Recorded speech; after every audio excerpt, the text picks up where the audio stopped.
protect the innocent. Dragnet.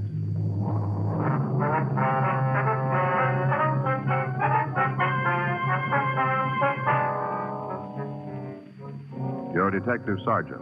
You're assigned a robbery detail. For the past 10 days, a gunman has been terrorizing the downtown area of your city. You know he's armed and dangerous. Your job? Stop him.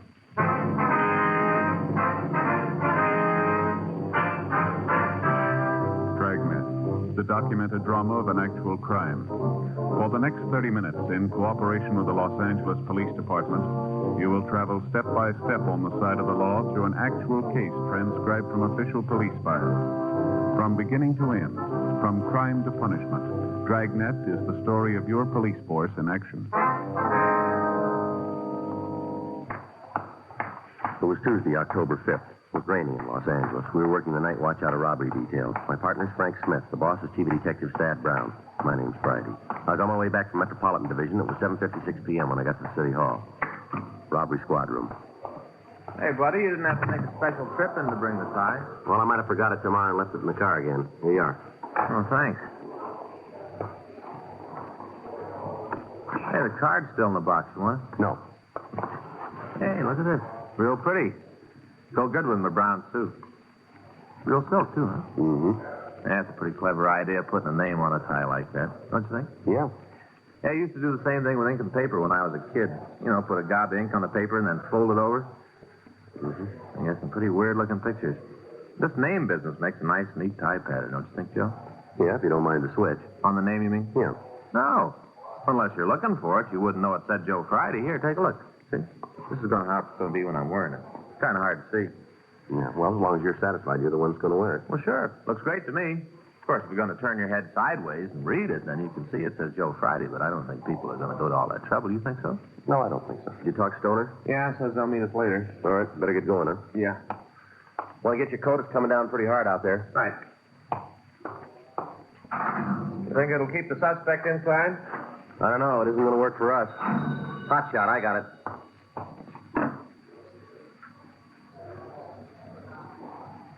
Let's go. 211 at Flower and 14th.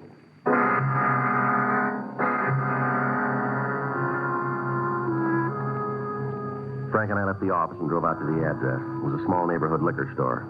In spite of the heavy rain, a large crowd had already gathered in front of the place. We parked our car and tried to get into the store.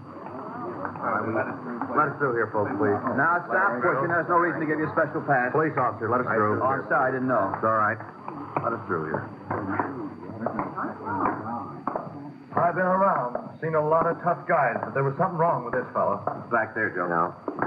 You call the ambulance yet? Can't we do something for poor Claude? Don't just let him lay there. You from downtown? That's right. Friday and Smith Central Robberies. You answer the call? Me and my partner. That him outside? That's right. You get a description? It's out. Okay. Ain't anybody going to ask me what happened? Yes, sir. Just a minute, please. Seems all you fellas are interested in is what the guy looked like. Don't nobody want to know what happened? Yes, sir, we do. If you'll wait just a minute, please. No choice. Anything more I can do here? No, not right now. Okay. I'll be outside if you need anything. Right, thanks. All right, sir. You want to tell us? About time. What's that? All this running around and yelling. Wonder you fellas don't catch anybody. Don't slow down long enough for me to tell you what happened. Uh-huh. You want to go ahead? Worst thing I ever saw in my whole life. Most terrible. Yes, sir. Were you alone in the store when the shooting occurred? No. Well, who else was there? Claude, Anita, and me. Claude's the victim, is that right? Yeah. That's him there. Yes, sir. Don't you think somebody ought to do something for him? Seems like the ambulance ought to be here. Well, he's dead, sir. Claude? That's right. You've got to catch the fellow who done this. Most brutal thing I ever saw. No reason for any of it. That guy was off his rocker. You mentioned somebody named Anita. Is she still here? Yeah, in the back room. She wasn't feeling too good. Almost scared her half to death. Went back there to take an aspirin and lay down, scared. I wonder if we could talk to her. You have to? Yes, sir. Okay. I'll go get her. You just wait here. Anita? Anita? It's me, Hanley. Can you come out? Policeman. They want to talk to you. We don't like to bother you, lady. We'll try to be as brief as possible. It's all right. Would you give us your name? This is Miss Anita Blaine. I'm Hanley Dawson. I don't think you told us your names. Miss Frank Smith. My name's Friday. Hello. How you doing, Em? Is there anything we can get for you, Miss Blaine? No, I'm all right now. All right. Would you tell us what happened? We was back of the counter playing a game of cribbage. You and the victim? Yeah, me and Claude. His full name's Claude Langford. We was there playing the game. Were you in the store at the time? No, I came in later. I'm trying to tell you in the right order. Can't do it if you're going to keep interrupting. All right, you can run ahead. Oh, we were having a good game. Claude was ahead, already made the first turn. Oh, McCribb and I really had a good hand. Might have caught him. Yes, sir. We was just about to play the hand when the door opened. Kind of surprising. Why is that? Didn't figure anybody'd be out on a night like this. I see. It was this young kid. All right, go ahead. Come in and ask me where we kept the canned nuts. You know, cashews and almonds. Yes, sir. Pointed it out for him, and he went over to have a look. Mm-hmm. Claude and me started back to the game, but the kid found what he wanted, and he come up to the counter. All right. I got up to wait on him. Handed me a $5 bill for 2 cans of peanuts. Yeah. Opened the register to get change. That's when he pulled the gun. Now, where'd he have the gun? In his overcoat pocket. It was funny, though. And not funny, ha-ha, but funny. Odd. You know? How do you mean that? Well, you know how most raincoats have a little slit in the pocket so you can reach into your pants pockets without unbuttoning your raincoat? Yeah, I know what you mean. Well, the kid unbuttoned his coat and reached right through the slit with the gun. Kind of like this. See? See? Yes. Now, what did he say when he showed you the gun? Like this. This is a stick-up. Keep your mouth shut and you might not get hurt. Might. That's what he said. Mm-hmm. What happened then? Told both Claude and me to come out from behind the counter. Said for us to lay down on the floor. Yeah. We did like he said, you know. There was just something about that kid, so you had to go his way. Mm-hmm. He made us lay down right there, where Claude is now, on our stomachs. Yeah, what happened then? Went over and took the money out of the cash register. Then he really got sore. I thought he was going to explode. Why, do you know? Wasn't much for him to take, only about $20, $25. Guess he expected more. I see. He come over to where me and Claude were on the floor. Told us to take the money out of our pocket. Stood there with a gun pointed right at us. He was mad. Mm-hmm. You did what he said. You just bet we did. I only had about $6 on me. Gave it right to him, though. Yeah. That's when Anita here come into the store. Just walked in, like a rabbit into a fox's trap. That's right. I didn't have any idea what was going on. Couldn't you see through the door? I guess I should have, but it was raining so hard I didn't take the time. Glass was kind of steamed up, too. Made it tough to look in. I see. Well, what happened when the hold-up man saw you? He told me to keep my mouth shut, not to make a sound, and get down on the floor. Just like us. Mm-hmm. He grabbed my purse and took the wallet out, went through it and took the money. How much was it? Just a couple of dollars. I came over to get a bottle of wine, and I only took what I needed. All right, you want to go on? He started on Claude. Told him to empty his pockets. Yeah. Claude didn't take too kindly to the way this fellow was acting. If he'd just come in and taken the money, it might have been different. But Claude don't like to be shoved around. Yeah. He did like the kid told him, though. Emptied his pockets right out. I see, sir. Well, you'd just figure the man was real sore when he saw how much money he was going to get. Yeah. You see, Claude don't work. He's got some kind of pension. All alone in the world, he usually don't have much money.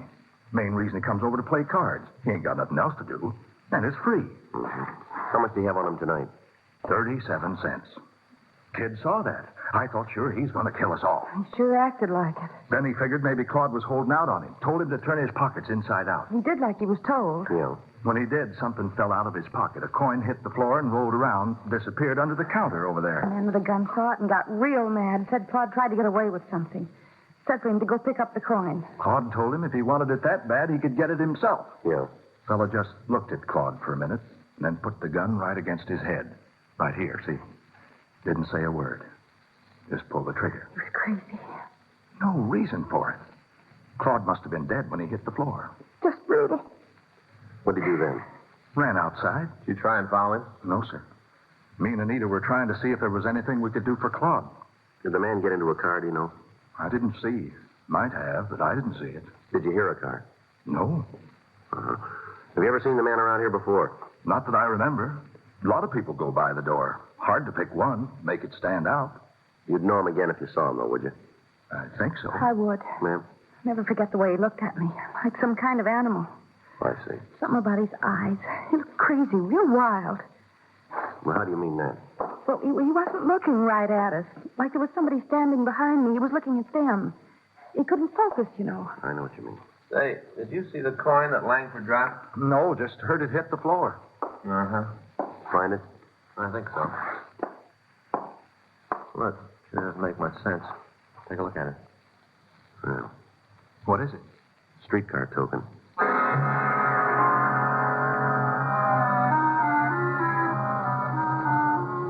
The men from the crime lab arrived and photographed the store. Diagrams were made showing the position of the body, and the premises were checked thoroughly. The victims were taken to the city hall to check the mug book. They were unable to make an identification. A canvass was started to the immediate area in the hope that we might be able to turn up a witness to the shooting. One of the uniformed officers talked to a newsboy who had seen a man run from the liquor store. Frank and I went down to talk to him. Yeah, I saw him. I heard this noise like a backfire, and then this fella come out of the store and started to run down the street. You get a good look at him? No, he went down that way, away from me. You see if he got into a car? No, he ran around the corner. I didn't think a lot about it till after the whole thing was over. Could you describe him for us? No, I just got a look at his back. Nothing about that'd stand out. Uh-huh. You might talk to that girl, though. What girl? Well, when the fellow ran out of the store, he almost knocked her down, ran right by her. You know who she is? Not right out. Sure feel like I do. How do you mean? I see her every week. Where's that? Home every Saturday night. What's that? She's on television.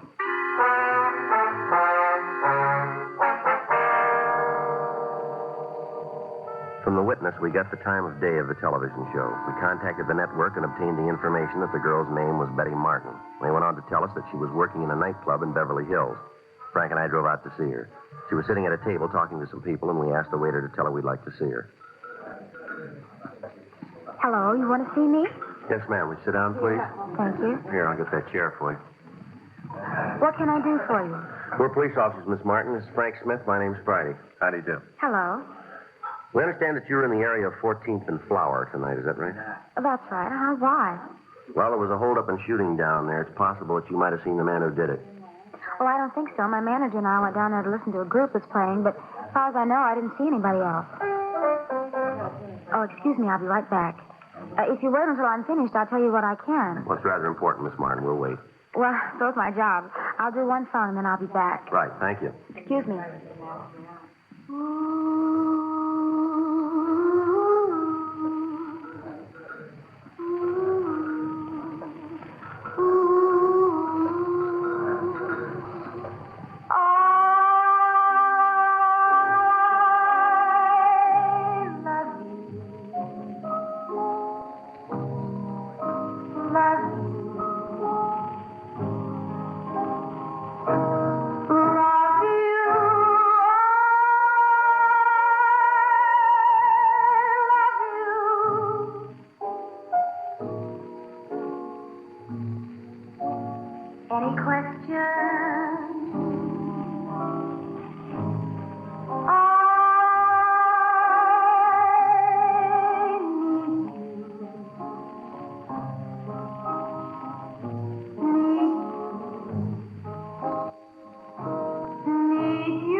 Any questions?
That's sure a pretty song. Oh, thank you very much. It's a new song written by a fellow named Arthur Hamilton. Yeah, it's very nice. Now, what's this about a man I'm supposed to have seen? Well, we told you there was a shooting at 14th and Flower. Uh-huh. Well, one of the people in the neighborhood recognized you, and he tells us that the suspect ran right by you. Is that right? Gee, I don't remember. Just a minute. Oh, now I remember. Yeah, he ran out of the store, almost knocked me down, didn't even stop to say anything. Did you get a good look at him? Well, he ran into me. Can you tell us anything about him? Well, I'm afraid not. I didn't pay any attention. It's something that happens and you don't think about it, you know. Mm-hmm. Yes, ma'am. Would you know the man if you saw him again? I don't think so. The whole thing happened so fast. Mm-hmm. There's nothing about him that you remember. No, unless it was his eyes. Ma'am? Well, his eyes, like he was looking right through you.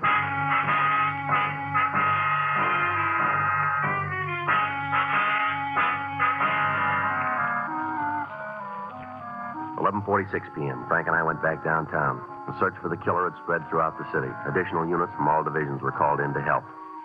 From the description given us by the victims and witnesses, it appeared more than likely that the suspect was a narcotics user. If this was true, it was more than possible that he'd cut down anybody who got in his way. Frank and I contacted the office and talked to Captain Donahoe. He'd taken over the search for the gunman. Because it was impossible to cover all of the liquor stores in the area, it was decided to ask the owners to close. Frank and I were assigned to places along Vermont Avenue. The first 6 stores we contacted cooperated. By the time we got to the 7th, the rain had stopped. We parked the car in front of the place and walked in. At first, there was no one in sight, but then in the storeroom, we found the owner. He was lying on the floor, his head buried in his arms. You go away. Leave me alone. You all right? I am now. I want to stay that way. Now, you get out of here. Look, we're police officers. What's the matter with you? Now, don't try that with me. I know who you are. You got all the money. There's no more to take. Come on, this is no joke, fella. Now, listen. I remember what you said. I ain't going to get up from here for another 2 minutes. I can see my watch. Still got 2 minutes. Come on, get your head up from the floor. You can see this card. Huh? It's an identification card. Here, see it? Are you sure? Well, you're looking at it. Now, look, if this is a joke, I'm not going to like it. Come on. Don't worry about it. Now, get up. Come on. Oh, it's about time you got here. It's a terrible thing when a man's robbing his own store and nobody's going to take the time to protect him. You were held up tonight? Yes, sir, not more than 3 minutes ago. Guy left. He told me to stay where I was for 5 minutes. What did he look like? Huh? The man who held you up, can you describe him for us? Yeah, young kid, just out of his teens, roaming around the streets, threatening citizens. You cops ought to do something about it. What did he look like? Well, he was dark, black hair, black eyes, wildest looking eyes you ever saw. One look at him, and you know he meant what he said. Stay put, and I did. I'll call him. All right. What's he going to do? Put out a broadcast. For the holdup man? That's it. Well, I don't want to tell you your business, but it sure seems like a waste of time. What's that? Well, if he hears it, he ain't going to give himself up.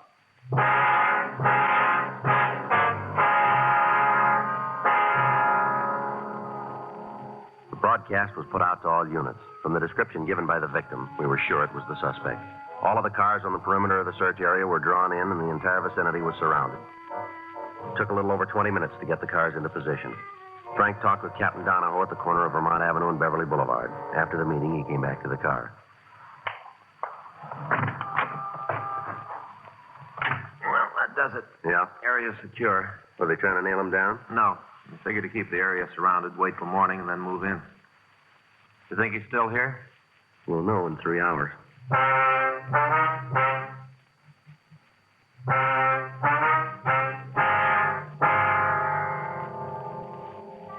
The preliminary search of the neighborhood netted nothing, and the area was secured for the night. The rain kept up. All officers involved in the operation were kept on duty. At 6:20 a.m., the circle began to tighten. House by house, the space where the killer could be hiding was eliminated. All cars into and out of the area were stopped and searched.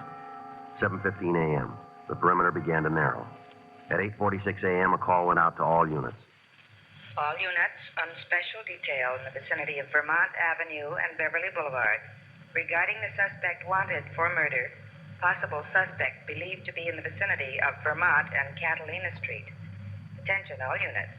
Special detail regarding the suspect wanted for murder. Possible suspect believed to be in the vicinity of Catalina Street and Vermont Avenue. That's us. Yeah. Be a break if it's him. Right. All units on special detail in the vicinity of Vermont Avenue and Beverly Boulevard regarding the suspect wanted for murder. Possible suspect believed to be in the vicinity of Vermont and Catalina Street. Attention, all units. Special detail regarding the suspect wanted for murder. Possible suspect believed to be in the vicinity of Catalina Sure Street doesn't make and sense. Vermont Avenue. Why do you kill a man for a streetcar token?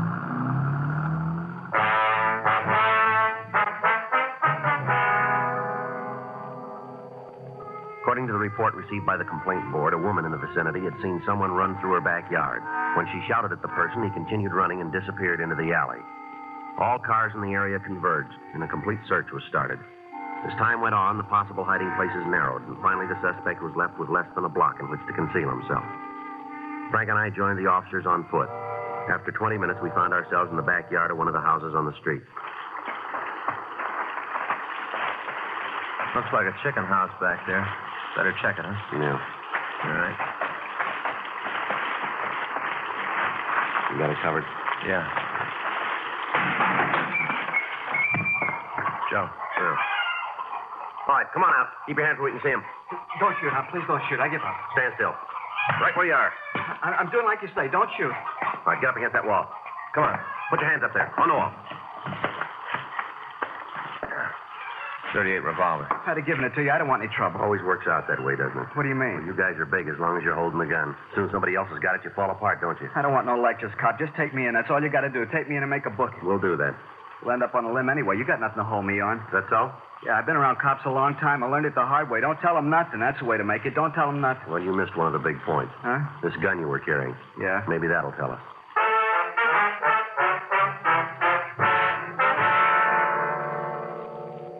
The suspect was taken to the city hall. He was mugged and fingerprinted. From his prints, we identified him as Max Hanford. He had a record listing several arrests for violation of the State Narcotic Act and 2 counts robbery. However, he'd never served time on any of the charges. We talked to him for an hour without result. 10:40 a.m. Why don't you leave me alone? I got nothing for you guys. Well, you keep believing that. We got people coming in who are going to lay it on you. For what? 211 and murder. You're out of your mind. We got you made on all counts, any way you slice it. You're on the needle, cop. Is that so? Yeah, you got one beef on me. Most you can take me for is stealing chickens. You sit down and try to think what a judge is going to say when you read that off in court. All right, Hanford, you keep that smile on your face. You go right on believing that we can't press a charge that'll stick. Now, we got a half a dozen people on the way in here. They'll point you out in a crowd. And as soon as they do, we'll drop you in a cell and hold you ISO. Won't be long till that yen gets so big you'll be yelling for us to turn you loose. You got it all figured, haven't you? That's right down the line. You're a hype. You're hooked, and you're hooked bad. Everything's working for us. You go through the cure, and you'll tell us what we want to know, and you'll be glad you got the chance to talk. We don't need your help. We're home free without you.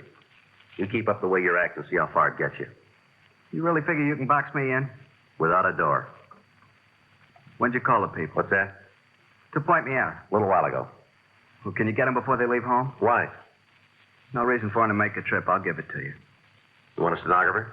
Might as well. I got nothing to lose. I'll give you the story. I'll get him. Go ahead.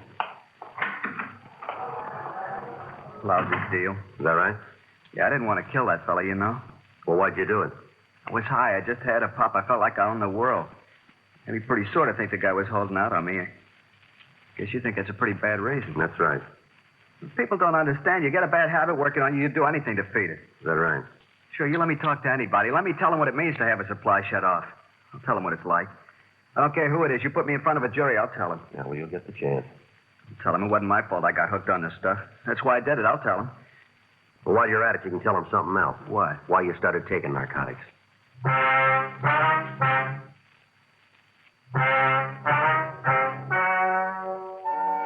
The story you have just heard is true. The names were changed to protect the innocent. On February 16th, trial was held in Department 97, Superior Court of the State of California, in and for the County of Los Angeles.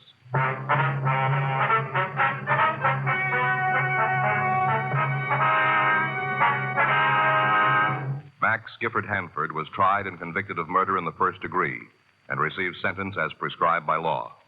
Because the jury failed to return a recommendation for clemency, he received the maximum sentence and was put to death in the lethal gas chamber at the State Penitentiary, San Quentin, California.